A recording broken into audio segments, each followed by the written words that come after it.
Hello दोस्तों, मैं कविता और कविता कॉन्सेप्ट क्लासेस में आपका स्वागत करती हूँ। आज चलिए फिर से एक नए टॉपिक की शुरुआत करते हैं जिसका नाम है लैटिट्यूड एंड लॉन्गिट्यूड, अक्षांश और देशांतर। तो सबसे पहले बेटा अक्षांश और देशांतर के बारे में समझेंगे। यानी कि आपने कभी न कभी अपने जीवन में कहीं ना कहीं ग्लोब तो देखा होगा। ग्लोब कैसा दिखाई देता है बेटा? कैसा दिखाई देता है ग्लोब? पूरा राउंड शेप में दिखाई देता है। राउंड शेप में ऐसे दिखाई देता है ग्लोब, ठीक है, ऐसा दिखाई देता है ग्लोब। ठीक है, तो ग्लोब में देखो हमारा पूरी पृथ्वी आई होती है। ठीक है, पृथ्वी में बाकी सारे मानचित्र बने होते हैं, सारे देश का नक्शा बना होता है, ये सारे चीज क्या होता है इसमें ग्लोब में दिखाई देता है। लेकिन कुछ ऐसी चीजें हैं जो काल्पनिक है, जो दिखाई तो नहीं देती हैं पर होती हैं। ठीक है, जिसकी हम कल्पना कर सकते हैं। आज उसी के बारे में हम बातचीत करेंगे जिसका नाम है अक्षांश और देशांतर, जो एक रेखा पे आधारित है। ठीक है, जिसमें रेखाओं का परिचय किया गया है, यानी रेखाओं के बारे में इसमें बताया गया है। सबसे पहले देखो हम इसमें क्या समझते हैं। सबसे पहले बेटा देखो ये है हमारा ग्लोब। ये क्या है? ग्लोब। ठीक है, ग्लोब में देखो ये इस लाइन से लेके इस बिंदु से लेके इस बिंदु तक एक रेखा खींची जाती है। एक रेखा खींची जाती है। इस रेखा को क्या कहते हैं हम? भूमध्य रेखा। क्या कहते हैं? भूमध्य रेखा। या तो भूमध्य रेखा कहते हैं या तो दूसरा इसका नाम है विषुवत रेखा। विषुवत रेखा,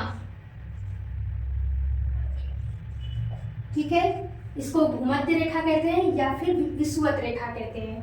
और ये पूरे ग्लोब में सबसे मध्य में होता है, यानी कि सबसे बीच में होता है, बीचों बीच होता है, इसलिए इसको हम भूमध्य रेखा कहते हैं। ठीक, तो भूमध्य रेखा के देखो ऊपर एक बिंदु होता है और नीचे एक बिंदु होता है। ऊपर के बिंदु को क्या कहते हैं हम? North pole. इसको बोलते हैं साउथ पोल, यानी कि उत्तरी गोलार्ध, उत्तरी ध्रुव। और नीचे को हम क्या कहते हैं? दक्षिणी ध्रुव।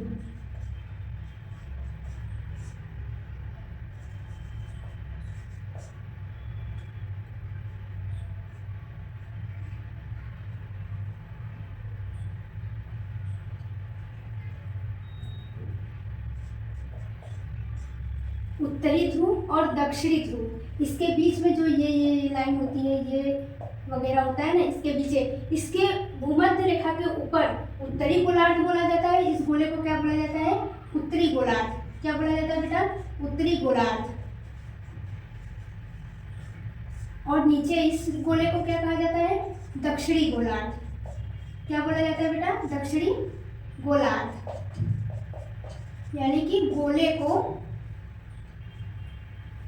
को हम गोलार्ध बोलते हैं। ठीक है, आधे गोले को गोलार्ध। ठीक है, तो उत्तरी गोलार्ध और दक्षिणी गोलार्ध, इसमें देखो क्या होता है, इन सारे रेखाओं के बीच में, यानी कि भूमध्य रेखा के ऊपर जो रेखा खींची जाती है उस रेखा को हम उत्तरी गोलार्ध में खींची गई रेखा कहते हैं। और जो नीचे खींची जाती है उसे हम बोलते हैं दक्षिणी गोलार्ध में खींची गई रेखा। रेखा कोई भी खींची गई हो, नाम उसका होता है अक्षांश। नाम क्या है बेटा? अक्षांश। इसी को हम क्या कहते हैं? अक्षांश। जैसे जैसे इसके ऊपर जाते रहेंगे जाते रहेंगे जाते रहेंगे और उत्तरी ध्रुव के ऊपर पहुंचेंगे, या जैसे नीचे नीचे आते रहेंगे और हम दक्षिणी ध्रुव तक पहुंचेंगे, तो ये जो अक्षांश बने होते हैं उनकी त्रिज्या में क्या होती है? उनकी त्रिज्या में कमी होती जाती है। ठीक है, यानी कि ऊपर जाने पे इसकी त्रिज्या घटती जाती है। तो दूसरी एक इम्पोर्टेंट बात आती है बेटा कि जो लाइन खींची होती है कितनी खींची होती है, तो ऊपर के साइड में 90 खींची जाती है लाइन, और नीचे की साइड में भी 90 खींची जाती है। टोटल 189 खींची जाती है, यानी कि अक्षांश की संख्याएं कितनी होती हैं? 180। लेकिन मैंने आपको बताया कि ग्लोब के ऊपर जाते समय अक्षांश क्या होती है? उनकी त्रिज्या कम हो जाती है, यानी कि लास्ट वाला जो ये लाइन आएगा वो एकदम पॉइंट के बीच में आएगा, जिसके वजह से ये इसी लाइन पे कंसीडर हो जाएगा, इसलिए इसको हम काउंट नहीं कर पाते हैं। तो ये जो ऊपर वाली पॉइंट है और ये जो नीचे वाली पॉइंट है उसमें क्या करते हैं? एक माइनस कर देते हैं, यानी कि 179। क्यों माइनस कर देते हैं? क्योंकि सबसे ऊपर जाने पे ये रेखाएं आपस में मिल जाती हैं, जिससे इनकी गणना नहीं की जा सकती। इसके वजह से इसको क्या कहते हैं हम? 179 क्या है? अक्षांश रेखाएं पाई जाती हैं। तो अक्षांश रेखाएं कितनी होती हैं वो बेटा आप समझ गए, कितनी उनकी त्रिज्याएं कैसे घटती जाती है वो समझ गए। दूसरी बात कि जैसे जैसे हम पृथ्वी पर यानी कि सूर्य का जो प्रकाश पड़ता है अक्षांश रेखाओं पर यानी भूमध्य रेखा पर, जब इसका प्रकाश पड़ता है सूर्य का, तब क्या होता है, तब सूर्य की किरणें इस पे लंबवत पड़ती हैं।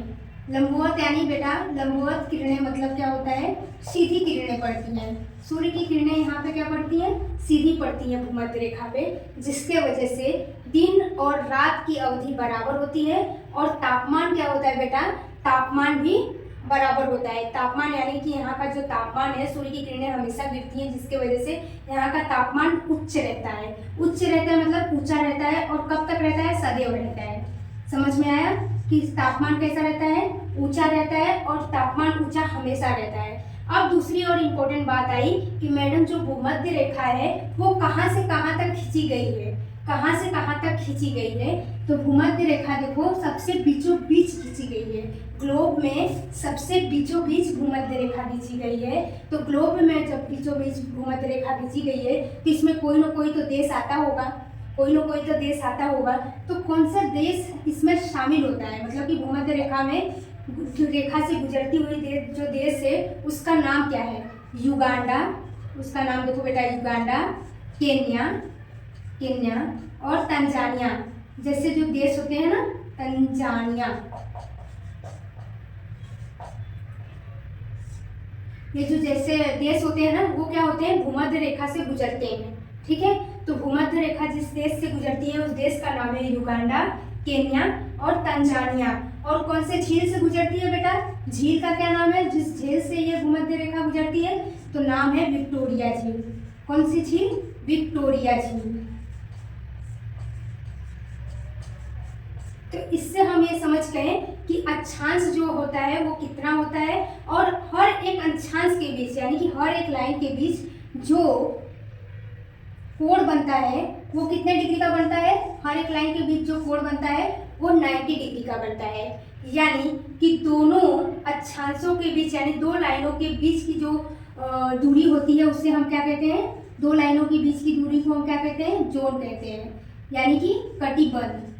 कटिबंध आप आगे पढ़ोगे जियोग्राफी में तो आपको समझ में आएगा कि कटिबंध से क्या होता है, इस कटिबंध को किस प्रकार क्यों दर्शाया गया है। ठीक है, तो बस इतना आप जान जाइए कि ग्लोब में ये जो संरचना, ये जो लाइन बनी होती है वो हमारी पृथ्वी की स्थिति को दर्शाती है कि पृथ्वी किस प्रकार है और वहाँ पे कौन सी जगह पे क्या स्थित है, कौन सा जगह पे क्या चीज़ स्थित है, क्या लोकेटेड है, उसके बारे में बताने के लिए ये ग्लोब बनाया गया है। यानी ये ग्लोब पे जो लाइन बनी होती है, अक्षांश होती है, उनका ये महत्व है। समझ आया, तो महत्व भी समझ में आ गया कि कौन से रेखा पे कौन से, ये जो रेखाएं खींची होती हैं ये पश्चिम से लेके पूर्व से लेके पश्चिम के साइड खींची गई होती है। ठीक है बेटा, वैसे तो आप या हम चाहे जो भी हम लोग जब भी देखते हैं ना इस पे पृथ्वी पे अरे ग्लोब पे, तो हमको लाइन सीधी सीधी दिखाई देती है। सीधी सीधी दिखाई देने की वजह से हमको लगता है कि कहीं से भी खींची गई हो, लाइन तो खींची गई है।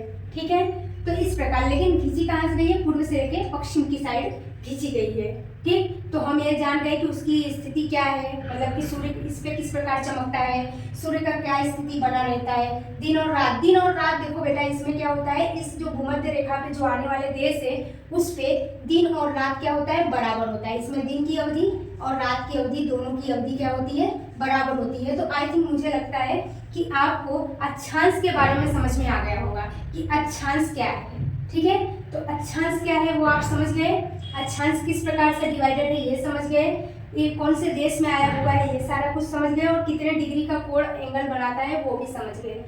ठीक, तो अब चलिए हम आगे बढ़ते हैं। आगे हम पढ़ेंगे, फिर हम हैं ग्लोब में ही कर्क रेखा को और मकर रेखा को समझते हैं। ठीक है, कर्क रेखा की क्या स्थिति होती है और मकर रेखा की क्या स्थिति होती है, ट्रॉपिक ऑफ कैंसर के बारे में और ट्रॉपिक ऑफ कैप्रिकॉर्न के बारे में समझते हैं। ठीक है, तो चलो सबसे पहले देखो बेटा, हमने आपको क्या बताया कि ये है भूमध्य रेखा, जिसको हम और किस नाम से जानते हैं, विषुवत रेखा, भूमध्य रेखा। ठीक, भूमध्य रेखा के जो ऊपर होता है उसको हम कर्क रेखा कहते हैं, ट्रॉपिक ऑफ कैंसर, कर्क रेखा, और जो नीचे रेखा खींची होती है उसे हम क्या कहते हैं, मकर रेखा। ठीक है, तो जो ऊपर खींची जाती है कर्क रेखा वो 23.5 डिग्री एंगल पे होती है, 23.5 डिग्री दूरी पे बनाई हुई होती है। और ये भी मकर रेखा भी 23.5 डिग्री होती है भूमध्य रेखा से, यानी कि भूमध्य रेखा से कर्क रेखा और मकर रेखा दोनों की दूरी बराबर होती है। दोनों की दूरी दूर दूर नहीं होती, बहुत पास पास नहीं होती है। दोनों की जो दूरी होती है वो 23.5 डिग्री होती है। ठीक है, और दोनों भूमध्य रेखा के बराबर होती है। ठीक है, जैसे 23.5 डिग्री ये है तो 23.5 डिग्री ये भी होती है। और ये जो रेखा होती है ना बेटा, कर्क रेखा बहुत सारे देशों से गुजरती है। ठीक है, यानी कि बहुत सारे महाद्वीप में, सबसे पहले महाद्वीप के बारे में समझते हैं। एशिया से गुजरती है, ये जो कर्क रेखा है वो एशिया से गुजरती है, अफ्रीका से गुजरती है और मध्य अमेरिका से गुजरती है।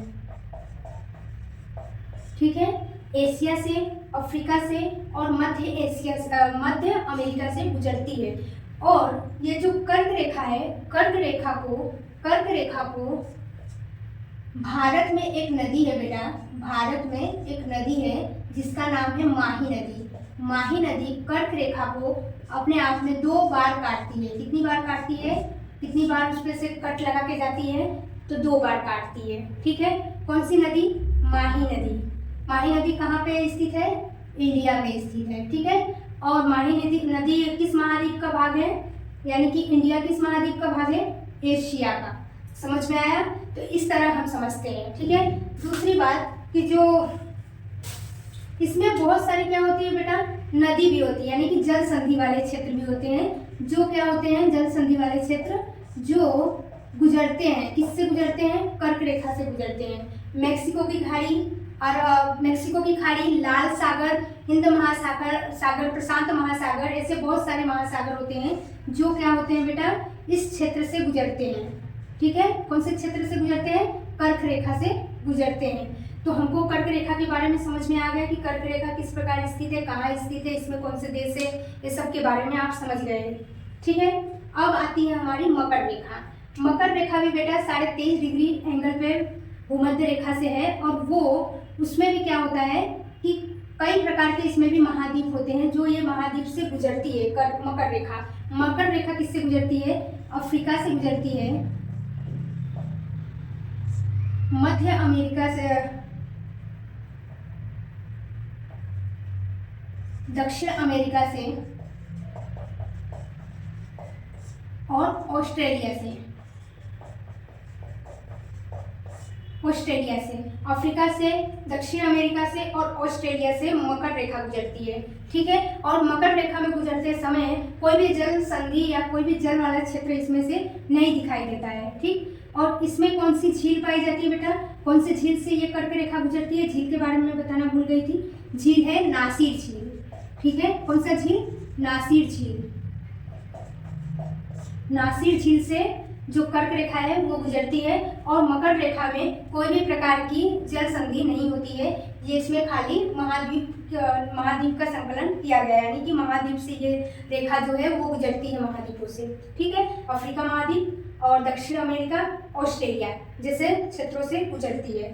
तो आई थिंक कि आपको ये बात कि मकर रेखा की क्या स्थिति है और कर्क रेखा की स्थिति